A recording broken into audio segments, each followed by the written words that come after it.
Hello YouTube, how are you guys? I've missed you so much this last week. Basically gonna get right into this episode of True Blood. It's the second episode of the third season. I'm not gonna recap it this week because I figure most of you either caught up. I know a lot of people watch it online, and they do a good like previously on True Blood recap every week. So I'm not gonna recap.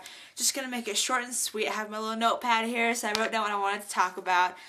First of all, Bill got taken by the King of Mississippi, wants to make him sheriff, and there's like this big plan to kind of, in my opinion, overthrow the Queen of Louisiana, even though he wants to marry her, but I don't know what's going on. I can't trust these vampires, so I never take their words at face value. I thought it was really funny how they had different kinds of like blood food. They had like soup and like sorbet. I thought that was hilarious. Let's see. And then when Bill saw Lorena, I thought, oh, this is bad. And then he like straight out threw some fire at her, and I was like, what? This has to be a dream sequence. Probably like he's gonna like snap out of it and be at the table. But I don't think it was. I think he legitimately tried to kill that Weotch. So we'll see what happens with that. Sookie and Eric were my absolute favorites this week. OMG, I love them so much.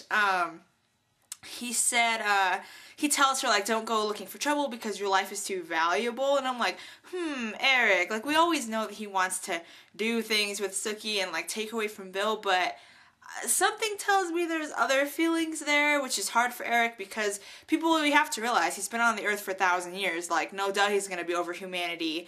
It's just the way he's seen it all, so why would he be invested in it? So I kind of cut him a little bit of slack there, but not much. I thought the flashback of in Germany was awesome because we got to see Godric, who you guys all know I love, love, love. So that was amazing to see him again. I was like, oh, they're going to pull a trick where you just see like the back of some guy's head and they're going to say it's Godric. But no, it was legitimately him, so that was awesome. I love when Sookie started to cry and Eric said, please don't do that because it makes me feel disturbingly human, and I love that. Like, Eric is so... You guys have to watch his acting. He's so, like, shows no emotion in anything he says. If anything, he gets angry. And I know we saw him cry when Godric died, but beside the point, he's so, like, still. But around Sookie, he's like, which makes me rethink his true feelings for her, but whatever.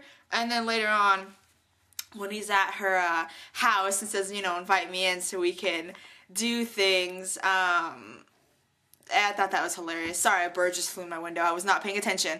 I thought that was hilarious. And then, you know, he invited her in, and that episode kind of ended on a cliffhanger because it's True Blood, no duh. I thought Lafayette and Tara, that was such like a sad storyline to me when we went to see Lafayette's mom, and she's like, cuckoo. Like, she's, you know, she says my son's dead because he's gay, and like, all these different things. I felt so bad for Lafayette because I love him so much. My question is, wasn't he supposed to be pushing the V that Pam and Eric gave him? He was just kind of like, the whole episode, and I'm like, wait, I thought it was supposed to be gone, but maybe he has connections that I did not know about. I thought that was sad, though. And then Tara, you know, is trying not to kill herself when sexy English vampire appears on the scene, and then she goes to the parking lot, and those people were making fun of eggs, quote, making fun, whatever they were doing. And then he got, like, all turned on by her, like, punching him and stuff. So, I don't know what's going on with that. I always feel like Tara is that character who just gets mixed up in things and she doesn't realize it. It's not her fault. So, it makes me, a little apprehensive when a sexy vampire comes and we see scenes of them doing things and new trailers and previews. I get a little apprehensive about this guy's true motives because Tara tends to get taken advantage of. Jessica is still dealing with that body. She got a chainsaw or whatever she got, and the body's gone, so that's crazy. I don't know where it went. We'll see what happens. And then Sam, I'm actually really getting into Sam's storyline. He's never been one of my favorite characters. Not that I don't love him, I love him, so don't start commenting and getting all up in my grill about it. He just, he was always kind of a pawn. You know what I mean? Like, he just kind of got moved around by different characters, but now he has, like, this central storyline that appeals just to him.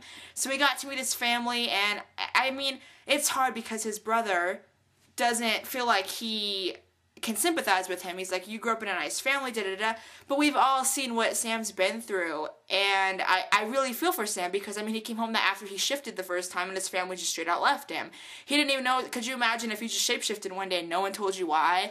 Like, that was crazy. And I didn't think his brother was trying to kill him. I thought the truck just came out of nowhere. But in the preview, it's like, what the hell were you thinking trying to kill me? And I'm like, I thought that truck came out of nowhere. But his brother maybe was trying to kill him. So I don't know. But that was cool that Sam's getting his own storyline. I feel like he's always outside of other people's storylines. I want Sam to be in Montauk in the storyline, but he's always like doing his own thing, which I guess is the appeal of Sam. He's just kind of on his own. I'm interested to see what's going to happen with Eric and the werewolf, because Eric will tear that thing up because he's Eric and he's awesome and he's amazing. But before I get too emotional talking about Eric, I will move on. So that's this week's episode. Amazing as always. I don't think I ever have anything bad to say about True Blood, but maybe I'll start looking for things so I can make these a little bit more unbiased. But I love the show, so what do you expect, people? Anyway, stay tuned because I will be covering True Blood all summer. If you want to subscribe, go ahead and hit the subscribe button, and I would greatly appreciate it. Please leave your comments about the episode. Give me a thumbs up, and I will see you guys next week for more True Blood. Bye. Because Eric will go ape crazy. I wanted to say something, but it's a curse word, so I'm not gonna do it. Yeah.